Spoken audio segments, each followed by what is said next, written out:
how to remove text from video in CapCut Mobile.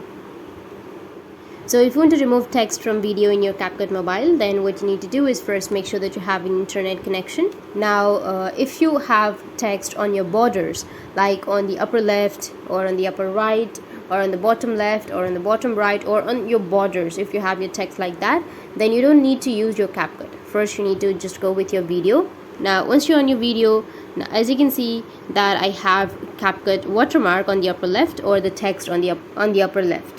So if you want to remove that, then what you can do is just simply go with the scissors or the edit icon, which is on the bottom left, and after that you can crop that. Or the other thing you can do is you just need simply take a screenshot. Once you've taken your screenshot, now you can go back and edit this screenshot, crop that, and once you've cropped and saved, now you can open up your CapCut, go with your project, select the video, go with add, which is on the bottom right, and from here you can go with overlay, which is on the bottom. Tap on add overlay and then select the image that you've taken a screenshot, go with add, adjust the screenshot however you like, and after that paste it on top of that watermark, and that's it. That's how you can remove the text from video in your CapCut Mobile. And if you have any questions, feel free to comment below. Thanks for watching.